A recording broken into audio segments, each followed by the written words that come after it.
Hi, guys. Welcome to the first day of Week of Prayer. Are you guys excited? Woo! Okay, good. So I hope everyone had fun at SA Picnic. Now take that energy and put it into worshiping God tonight with us. So would you guys please stand for our first song?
Okay, you guys sound really good. So personally, I'm really excited for Week of Prayer and for our speaker. His name is P. Whitty.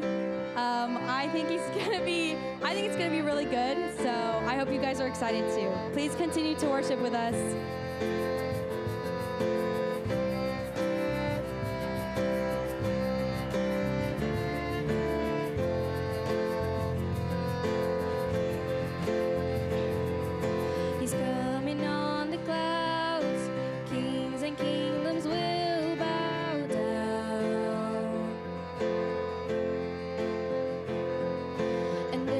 Chain will break as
at the gates, make way before the King of Kings. The God who comes to save is here to set the captives free. For who can stop the Lord Almighty? Our God is the Lion of Judah. He's roaring with power and fighting our battles, and every knee will bow before him. Our God is the Lamb that was slain for the sins of this world. His blood breaks the chains, and every knee will bow before the Lion and the Lamb. Oh, every knee will bow before him. Who can stop the Lord Almighty? Who can stop the Lord Almighty? Who can stop the Lord Almighty? Who can stop the Lord Almighty? Who can stop the Lord Almighty? Who can stop the Lord Almighty? Who can stop the Lord Almighty? Who can stop the Lord? Our God is the Lion of Judah. He's roaring with power and fighting our battles, and every knee will bow before him. Our God is the Lamb that was slain for the sins of this world. His blood breaks the chains, and every knee will bow before the Lion and the Lamb. Oh, every knee will bow before him.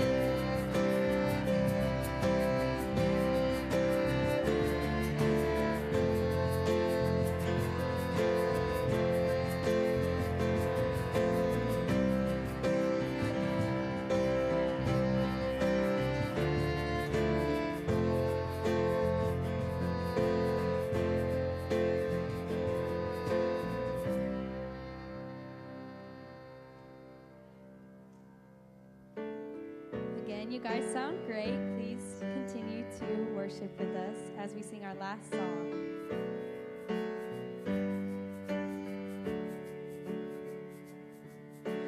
All the poor and powerless, and all the lost and lonely,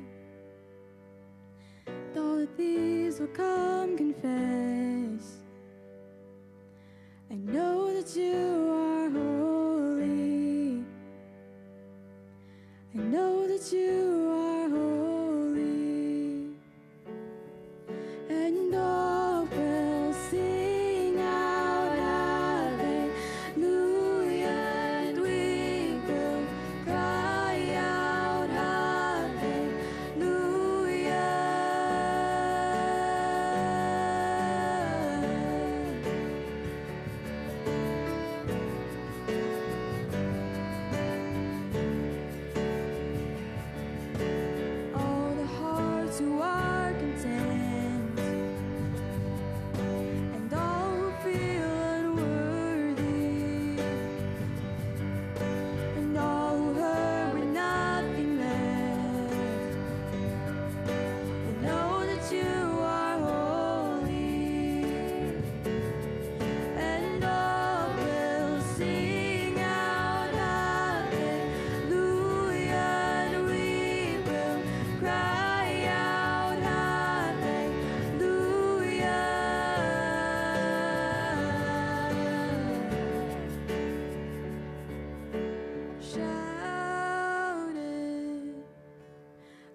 Be seated. Thank you.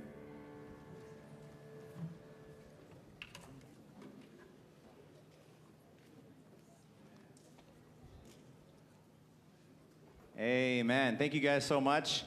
It's awesome to start out our first week of prayer for this school year. As Emily said, we have P. Whitty here this evening. Now, P. Whitty, I don't think we called you that a long time ago.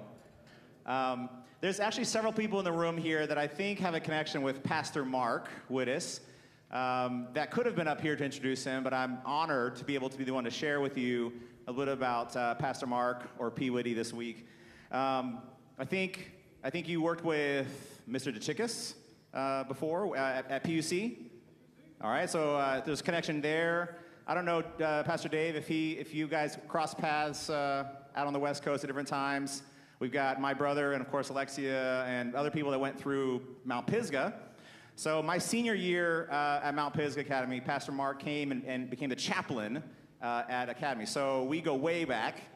And there are a few people that I think about in my life when I was kind of out of Academy and going into college and thinking, what do I want to do? I had some things I was trying to think of. And for like a few moments, I thought about being a chaplain. And it was a lot, 100% because of your influence at Pisgah. But then, of course, just thinking about being in an academy setting and connecting with people, Pastor Mark had a huge role in that for me. So much so that even 2 and a half years later, he actually officiated at the wedding for my wife and I. So he's been very much involved in the Garapi family, and we very much appreciate having him come out here. This is his second time now to GCA. The other was 5 years ago. Was it 4? 4 or 5 years ago, maybe? Oh, man. Time flies. But we are blessed to have you here, and I'm so thankful you can come back. I'm going to hand it over to you now, and thank you, Pastor Mark.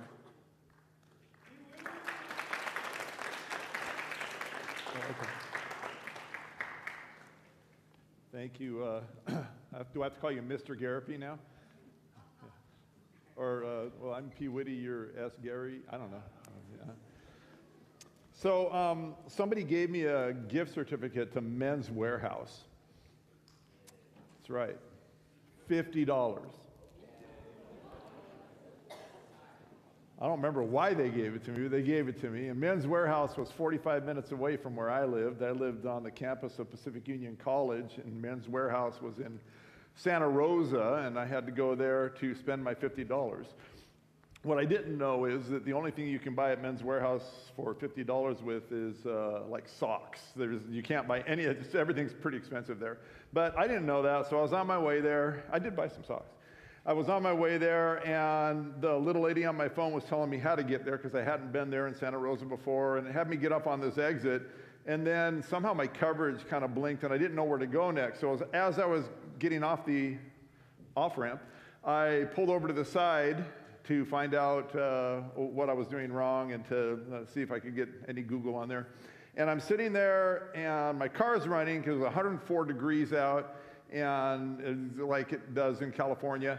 And I was waiting for Google to respond. And as I was waiting, I hear this flap, flap, flap, flap, flap, flap, flap, flap, flap, flap, flap. And I'm like, oh man, somebody's got a bad flat tire. And I look, and sure enough, this really old Nissan comes flying by me and pulls up in front of me, 50 feet in front of me. This lady gets out of the car and looks, and I could see from where I was that her back driver's side tire was toast. And like, you can't repair this thing. And so another girl gets out of the car, and they open up the trunk, and the trunk almost popped open because it was full of laundry. So they started taking laundry out of this trunk, and they're putting it, and they make this huge pile of laundry on the side of the road, just right, not on a tarp or anything, just right there on the side of the road. And then they fish around, and they get all the stuff to change a tire with. And, you know, the little cars have the little jacks in them where you have to assemble them and turn them and get in the whole thing. Well, they're standing there in front of this makeshift jack and all this kind of stuff, and they're scratching their heads and they're looking at it, and it's obvious to me that they have no idea how to change a tire. So I thought I would get out of the car and try and be helpful. So I got out of the car and I walked up toward them, and they both looked at me, and the younger girl that looked to be 14, 15 years old looks at me and she runs and gets in the car. And this other lady is standing there, and I said, hi, my name's Mark. I noticed you have a flat tire, and do you know how to change a tire? And she goes, I really don't know how to change a tire. And I said, would you like me to help you change your tire?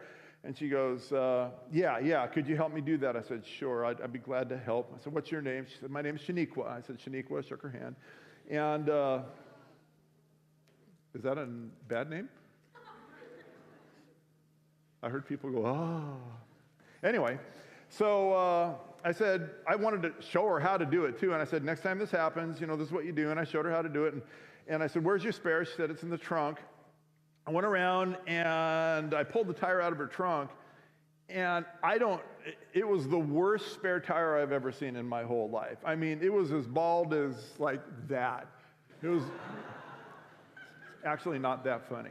And I looked at that and I thought, this is going to last for like 5 miles before it blows. And so I put it on, and before I let the car down, I went and looked at all the tires. All of them were like that. Like you could kind of see a little bit of the belt in there, and there was hardly any tread. And I thought, man, this is not good. And I said, listen, this isn't going to last you very long, this tire. You need to get another tire. And I won't feel good about you driving around until you get another tire. I said, do you know where you can get a tire? And she goes, yeah, I got a guy. And I said, okay, do you mind if I follow you? And now we're standing over by the passenger door window where the other girl had gotten in the car, and their windows were down because I don't think their air conditioning worked. And I said, do you mind if I follow you to this place so I make sure you get there safely? And the girl in the car goes, and Shaniqua goes, yeah, please, could you follow us? I said, I'd be glad to. And there was a little boy in a car seat in the back, a cute little guy. And so I said, I'll just follow you. So I start following her into places that I had never been in Santa Rosa. Behind these kind of warehouses, down this dirt road, there is this huge barn kind of a thing. And it was obvious that there was a guy there that was selling used tires. There was a lot of tires around. But not like a real tire shop, but like, I don't know where he got the tires. And so my window's down a little bit. I wanted to hear, and this guy, he comes limping up to her, and she goes, yeah, I need a tire and everything like that. And they're negotiating. And he's wanting to charge her $45 for this tire that he has there that just looks about as bad as the one that she was driving with. And they're negotiating, and I don't know if this ever happened to you, but all of a sudden, God speaks. And he nudges me, and I know what I need to do. I just know that I can't afford to do what I need to do. I don't know if you know how much pastors make. It's a lot. And, but it's not maybe as much as some other people. I just knew that God wanted me to do something about this.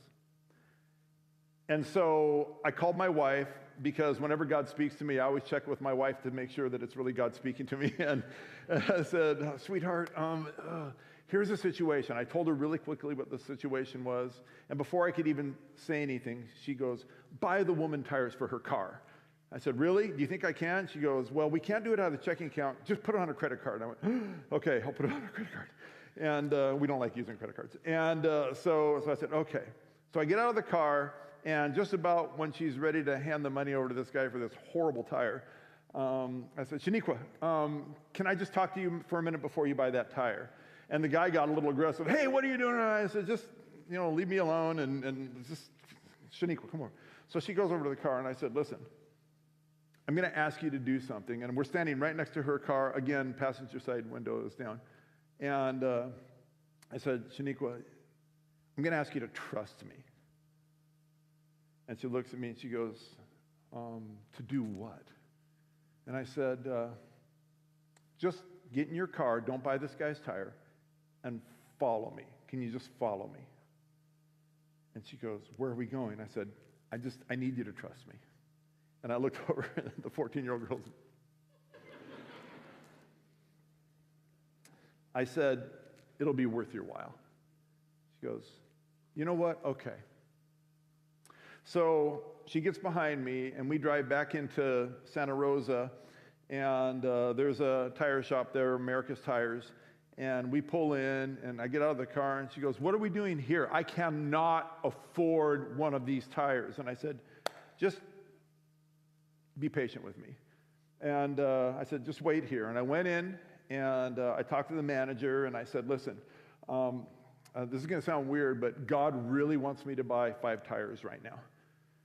And he goes, God does? I said, I really think he does. And he goes, for what? And I said, see that car over there? And he looked at the car, and he says, well, what model is it? What year is it? I said, it's a Nissan. I don't know what year it is. And I went out and I asked her. She told me, and I came back in, and I told him, and I said, I don't want the lowest cost. I don't want the highest cost. Just give me something in the middle. And he told me, and I was like, oh, okay, a little over $1,000, right? And I said, yeah, here, do you take American Express? Please take American Express. Yeah, we do. Okay, here you go. There shouldn't be anything on it. It should be okay. So he swipes it, and sure enough, it went through, and I said, okay, just wait here. And I go out in the parking lot, and Shaniqua, she looks, I said, so she comes into the shop, and I said, listen, I want to buy you new tires for your car, new ones. And she goes, wait, what? I said, I want to buy you new tires for your car. I really feel like that's the thing I'm supposed to do. I called my wife, she gave me permission, and I really feel like that's what God wants me to do, is to buy you new tires. Around the car and in the trunk. And she starts to cry. And I think in one of the most uncomfortable moments in my whole life, she runs up to me, jumps in the air, puts her arms around my neck and her legs around my waist, and she just kept screaming, you're an angel, you're an angel, you're an angel. And the people behind the counter are like, okay, something really weird's going on here. And I'm agreeing with them, and I said, no, there's 2 kinds of angels. Believe me, I'm not that much of an angel. And she gets down and she's crying, and she goes out and she screams to her friend, and her friend comes in, and he's buying us new tires. So I sat there and waited while they were putting her new tires on, and we started to talk. And Shaniqua told me that they had been in an apartment for a really long time, and they couldn't make rent. They just got kicked out of their apartment, so they were kind of living in the car. That's why all the clothes were in the back seat. And she said, but I just got a job at Safeway in the deli department, and I'm saving up my money, and just actually, like, tonight, we're able to move into this 1-bedroom apartment that we got and everything. And I said, that's so cool, that's so cool. And found out the Safeway she was working at, and after that, once every couple of weeks when I was in Santa Rosa, I'd stop in and talk to her and say hi, and it's a pretty cool relationship we developed, me and Shaniqua. So the story that I just told you is an example of what the Bible calls justice. A lot of people, when they read the Bible, think that justice is when people get what they deserve. Like you go to court and whatever you did, you get meted out justice. That's not how the Old Testament describes justice at all. Justice is when you see something's wrong and then you make it right. You see something ugly and you make it beautiful.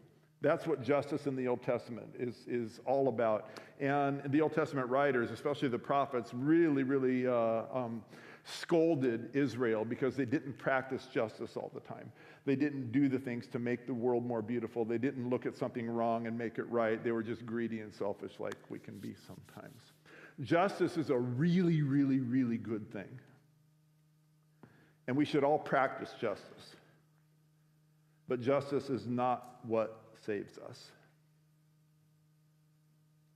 When I was in seminary, my best friend at the time and I were invited to go preach in Alberta, Canada at their camp meeting. And so we decided to take some time off. It was during the summer, and we went backpacking up in the Canadian wilderness, and we end up at this camp meeting, and we're preaching at this camp meeting. Had a really good time. And on our way back, we were driving through Montana. And at the time, I had a radar detector in my car, and Montana's in the middle of nowhere. I don't know if you've ever been to Montana, but there's a lot of nothing there. It's beautiful, but there's not a lot of anything. And so this was like, I don't know, 1 or 2 in the morning. We were trying to make really good time, and we were flying along in the car, and my radar detector kept going off. And it was disturbing us because we were, as best friends can do, deep in discussion, talking about how the world needed to be a better place, and we were solving all the world's problems. It was great. And it just kept going, we don't know why, but it just kept going off. So I turned it down. Now, Alex was driving. I was in the passenger seat this time, and we were flying down the highway, and we were talking and laughing. All of a sudden, red and blue lights are flashing behind us, and they're coming in the mirror, and I'm like, oh, no. And I looked down at the speedometer, and it said 105 miles an hour.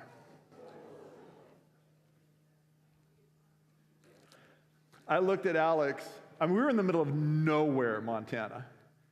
I looked at Alex and I said, we are going to jail. No one will ever hear from us again. Like we're going to be in some podunk Montana town and they're not even going to feed us. And yeah, we're going to be locked up. They're going to throw away the key. And so we get pulled over, and this big burly Montana state policeman comes over and taps on the window with his big flashlight. Alex rolls it down, and strategically, while the guy was coming to walk up to us, Alex got the Bible that we had in the car, and he laid it between the seats open. You know, got to do what you can do. And guy leans down. He goes, where are you boys going so fast tonight? And in a moment of brilliance, Alex says, sir, we are just 2 pastors driving back to seminary where we can learn to share the gospel with the whole world. And that's why we're coming through Montana right now. And the guy looks at him, and all of a sudden he gets a grin on his face, and he starts laughing, and he's slapping his knee, and he's, oh boy, I've been doing this job for 25 years. I have never heard one like that. I don't know if you're lying or not, but even if it's a lie, it's the best line I've heard since I've been on this job. You boys go ahead and go on. Keep it down to about 85, would you? We're like, yes, sir. Thank you, sir.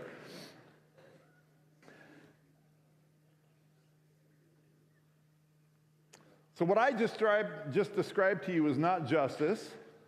That's what the Bible calls mercy. Mercy is when you deserve one thing, but you get a better thing. That's what mercy is. In John chapter 8, a great story of mercy is when Jesus is talking to a crowd of people, and everybody's really listening and just loving everything he has to say when there's a huge ruckus in the back of the room.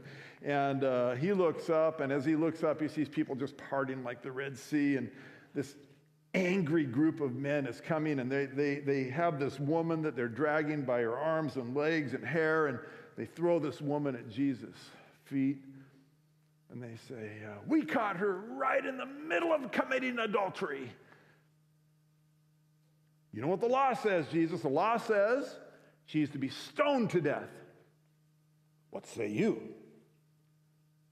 I love what Jesus does. His shift focuses from the angry men and just looks at the woman. And he says, yeah, you're right. She deserves death. So let's take her out there and put her against the wall where people get stoned to death. And whoever has no sin in their life, they get to cast the first rock. Let's go. And everybody's just like, they start dropping their rocks. He's writing in the sand. They're reading what he's writing. The Bible doesn't tell us what he was reading, what he was writing, but I'm guessing it was something like, hey, Bartholomew, you were with her last Tuesday night. And Simon, you got her started in this business in the first place. As they started seeing this, they dropped their rocks and they left. And Jesus gets down on a knee and lifts this woman's chin up and says, hey, all the people that wanted to kill you are gone. I'm not going to condemn you either. And then the Bible says, go and sin no more. But what Jesus was saying to her was, maybe you shouldn't be a prostitute anymore because people like this are going to, kill you. So I think that she probably just started following Jesus, and that's how her life changed. That's mercy. Mercy is when we deserve one thing and we get another, and we love mercy, especially when it happens to us. But the Bible says that we are not only supposed to extend justice to the world, we're supposed to extend mercy to the world too. When somebody wrongs us, instead of giving them what they deserve, we cut them a break. I had teachers do that for me in school. I was a horrible student in high school, and I know I deserved Fs when I got Ds, but they just wrote that D for me, probably because they didn't want me in class another year. Just that mercy really meant a lot to me, and God's been really merciful to me too. We love mercy when it happens to us. Mercy is a really, really important thing. But mercy is not what saves us either. One of my dear, dear friends is a guy named Mark Hilarities. Mark and I were in Mexico on a mission trip. We were at this orphanage. We were building some buildings and doing, just enjoying being there with like 60 or 70 orphans in this orphanage, and just ministering to them, and brought them a bunch of gifts and everything. It was over Christmas break, and while we were there, we were sitting around the campfire after a hard day's work, and this was up in the mountains in Sonora, and so it got a little cold. So we had this campfire, and we were sitting there, and I said, Mark, I've known you for a lot of years, but I've never asked you, how did you come to be a Christian? And he says, you wouldn't believe me if I told you. I said, no, I want to know. How did you become a Christian? He goes, okay, now the thing you need to know about the story, and I'm not going to try to mimic it, was that Mark used to have a really bad stuttering problem. Like he couldn't get through a 5-second sentence would take him 45 seconds. And so every story took a really long time. So we were around the campfire for a really long time. But he told me this story through his stuttering. He said, I was in graduate school. I was getting my PhD in chemistry in New Mexico. It was Christmas break, and I drove my car all the way back to Michigan, he lived in Holland, Michigan, where my family was. And he said, and it was Christmas Eve. I said, yeah, so what were you doing on Christmas Eve? He says, well, I was supposed to be with my family, but I didn't go with my family. I actually was at a bar with all my friends. Now, back in the day, in some states, the drinking age was not 21, it was 18. And then this was one of those places. So he and his friends were all at this bar on Christmas Eve, and they were all drinking. And he said, I had way too much to drink. And he called it on my lips drunk. He said, I was on my lips drunk. And the guy behind the bar says, you guys get out of here. Go be with your families. I've got a family too. I'm closing up early. He said it was already dark out, and it was snowing like it does in Holland, Michigan in the wintertime. And he said, I was stumbling out to my car. I was just way drunk. And he said, and I dropped my keys, and I'm looking in the snow for him. And finally, I get into my car and shut the door and get it started, put it in reverse. And he says, I get to pull out in the street, and I look both ways. And he said, I pull out. And as I was pulling out, I get T-boned by this brand new Lincoln Continental. I mean, just T-boned. And he said it was confusing, it was frightening. I mean, I don't know if you've ever been in a car accident before, but it's really discombobulating. I mean, you really don't know what's going on for a second. And he said, when I kind of came to my senses, I couldn't get out my door because it was all slammed in. I got out of the passenger's door, and he says, I wasn't hurt at all, but he says, the guy that T-boned me split his lip, his lower lip, and it was just blood all over the place. And he said, even as drunk as I was, I knew I am in big trouble. And he goes over and he goes, oh, man, are you okay, mister? And just reeking of alcohol, slurring his words, right? And the guy goes, oh, yeah, I think I just split my lip here, and blood's gushing all over the place. And he goes, oh, man, he said, you pulled right out in front of me. And oh, man, Mark's friends are now around him. The bartender's out there thinking, oh, no, I'm going to get in trouble for letting this guy leave drunk and all this kind of stuff. So everybody pushes both cars into the parking lot. And the bartender lets them in. Everybody makes their phone calls. And Mark's dad comes out to get him. And Mark's dad, he was a hardcore guy, man. He was furious. I mean, he just berated Mark right there in front of everybody. You dumb blankety blank blank, you moron, you blankety blank blank. And just, you know, and Mark says, oh, you know, and his dad turns his attention to this guy and he says, did you call the police? And the guy looks over at Mark and he looks at his dad and he goes, yeah, no, I didn't call the police. He said, I think he's probably already in a bunch of trouble here. I don't want to compound it for him. And the guy says, oh, man, you should call the police. And Mark's dad is saying this. And no, I'm not going to call the police. He goes, I'll tell you what, day after Christmas, give me a call. And he gave him a card. He said, give me a call day after Christmas. We'll settle things up. Well, this Lincoln Continental is not a cheap car. So they go home. When Mark sobers up, the next day is Christmas Day. And incidentally, Mark's birthday was December 24 too. So he was celebrating his birthday with his friends and everything. So the next day he was supposed to get his Christmas presents and his birthday presents. Nobody gave him anything on Christmas Day. They were like, nope, you don't get to play today. I'm sorry, you go sit in the corner. So they just everybody was mad at him for ruining Christmas, right? Because they knew this was going to cost a ton of money. And next day, on Sunday morning, they're all sitting around the breakfast table. And Mark's dad has this card in front of him, and he goes, you know, we got to call this guy. He has your license plate. He can find you if you want. I mean, let's call him. So about 10 o'clock that morning, they call. And the guy says, yeah. I was hoping to get your call. He said, can you write down an address? I said, sure. Now remember, this is before Google and Google Maps and all this kind of stuff. So writes down the address, and he goes, meet me at this address at noon. Okay, we can do that in Holland, Michigan. So they get in the car. Mark's dad, the whole way there, you know, you're going to have to not get your graduate degree and you're not your PhD in chemistry. You're going to have to do this. You're going to have to do this. I mean, you're going to be a slave to this guy forever because that Lincoln Continental, do you know how much those things cost? And Mark's just feeling horrible the whole time. So they get to this address, and the address wasn't a house. It was actually a car dealership. And Mark and his dad get out of the car, and they're looking around, and there's this guy. He's standing there in front of another car. And the car that he's standing in front of was the same make and model as Mark's car that he pulled out in front of this guy, only a few years newer with a lot less miles and a lot better shape. And the guy's standing there in front of this car. And Mark and his dad walk over, and the guy's got stitches in his lip now. And they go over, and they approach the guy, and they go, hi,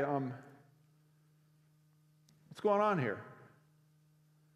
And the guy goes, I bought you this car. Here. And he hands him the pink slip. And Mark does what we do when grace is offered to us. He went, whoa. What's the string attached here? What's going on? I mean, what do I have to do to get this car? What I pulled out in front of you. I was the drunk guy. I'm at fault here. Why are you giving me a car? And the guy goes, I just want to give you this car. And Mark's like, there's got to be something I can do. There's got to be some string attached here. There's got to be something I can do. And the guy goes, okay, yeah, there's one thing you can do. And Mark's like, okay, what? He goes, let me take you and your dad out to lunch. This is the diner right around the corner here. Let's go and eat lunch together. What do you say? And Mark's like, okay. They go around the corner. They sit down in this diner and they order their burgers and fries and milkshakes and everything. And they're sitting there. And Mark and his dad, they're just bewildered. They're, what's going on here? Can you tell us what's going on here? And the guy smiles and he goes, yeah, I'll tell you what's going on here. He said, I was married to the most beautiful woman in the world for a lot of years. And we were successful in all ways. We were successful financially. Our marriage was great. Our kids love us. We were really blessed. And he said, a few years back, my wife got cancer and she died right around Christmas. And ever since then, every year around Christmas, I've looked for somebody to do something special for. He said, honestly, this Christmas, I couldn't find anybody that needed my help. And then I ran into you. And he said, Mark, this is a gift.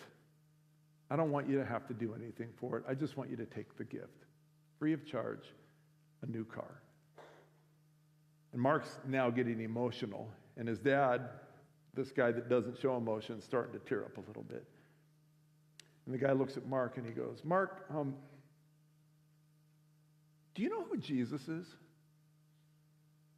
Oh,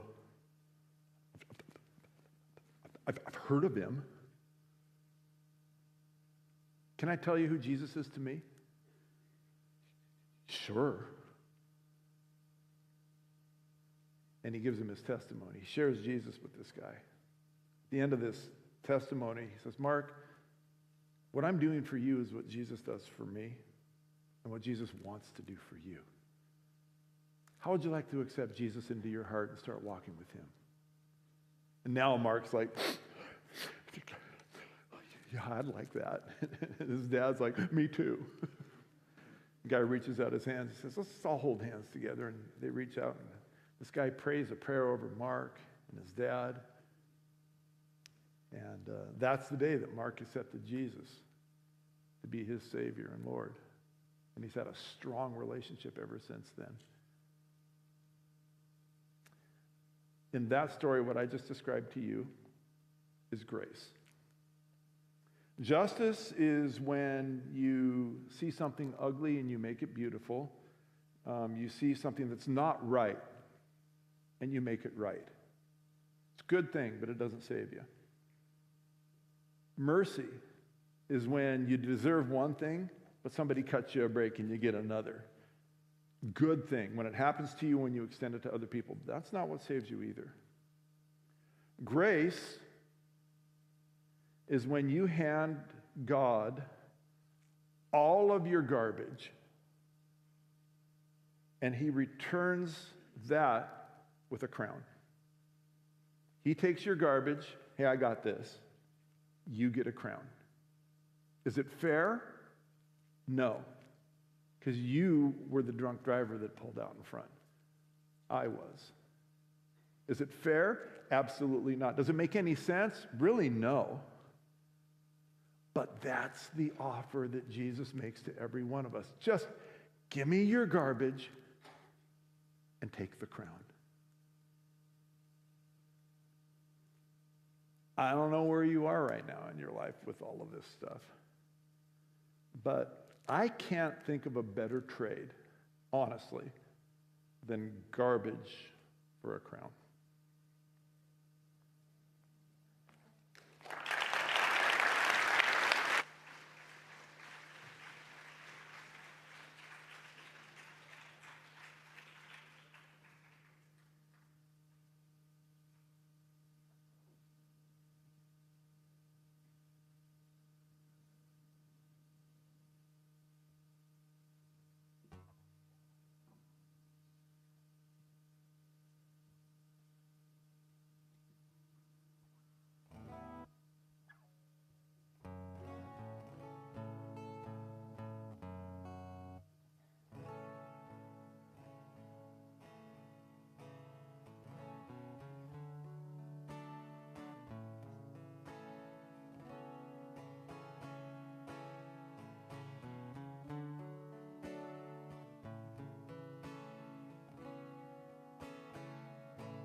How does my broken heart keep bringing me back to you again? Sometimes I fall apart, but you're always there, just like a friend, just like a friend. There's no doubt about it, I'm on my way home. I'm not yet where I'm going, but I'm a long way from where I was. I hear a choir of angels cheering me on. I'm not yet where I'm going, but I'm a long way from where I was.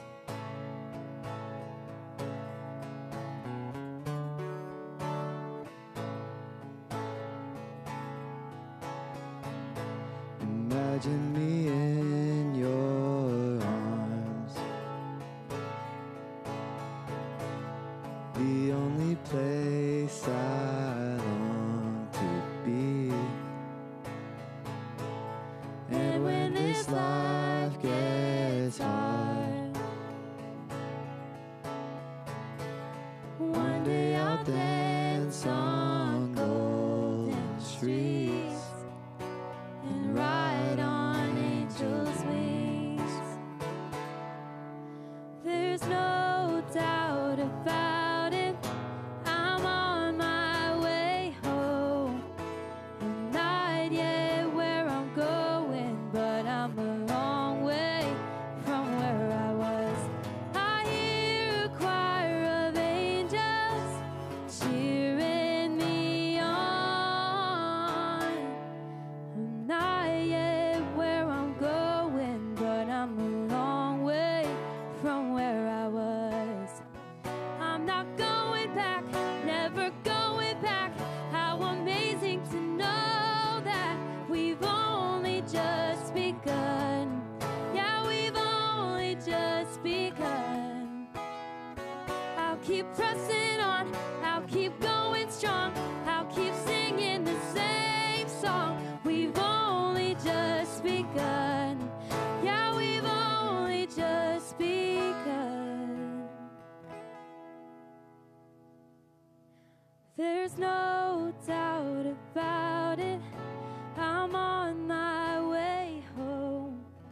I'm not yet where I'm going, but I'm a long way from where I was. I hear a choir of angels cheering me on. I'm not yet where I'm going, but I'm a long way from where I was.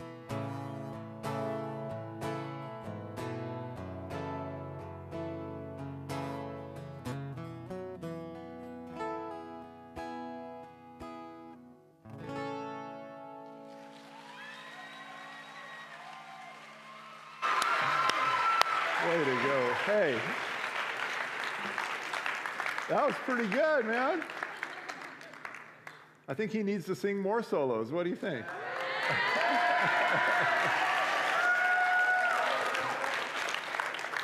That is the most nervous I have ever been. The first time I had to sing a solo in front of everybody in my I had to do it to get an A in choir. And afterward, I was in this church somewhere in the middle of nowhere, and my teacher comes up to me and she said, I said, how did I do? Did I do it? And she goes, you sounded great, but you looked stupid. Why? I was so nervous, and you did not do this, but I was so nervous. I grabbed my pants like this, and my pants hiked up like that, and I rocked back and forth and sang. She said, you sounded great, but you looked dumb. Yeah, you sounded great and you look great. Good job, you guys. Well, man, what a voice. Ooh, yeah. So I don't know where you are in your life, but this week, just take a minute every once in a while, maybe before you go to sleep tonight, maybe when you wake up in the morning, if you can have a clear mind waking up early in the morning, And just assess where you are with God. Is it a good trade, your garbage for his glory, your garbage for eternal life? Is it a good trade? And if you haven't made that trade yet, if you haven't just committed your life to God saying, hey, I'm going to go on this ride with you, why not? Think about doing that this week. I've been doing it for a few years now, and it's no better life. Father in heaven, your grace for our garbage, what a deal. Thank you so much for taking us where we are and bringing us to the heights of glory. Thank you for the promises that you've given that you'll never leave us, you'll never forsake us. You're always after us, wanting the best for our lives. Lord, if there's anybody in this room that's just been holding back on making that trade, just invade their life with grace and remind them over and over again that there's no better friend. In Jesus' name, amen.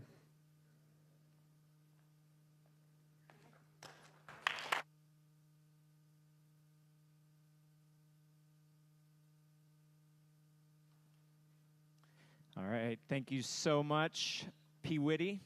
We appreciate you being here with us at GCA. We're so excited about the rest of the week. And I know that today has been a long day for you. And you are dismissed. Tomorrow night we'll be right back here at 7 p.m. We hope to see you all. Thank you so much.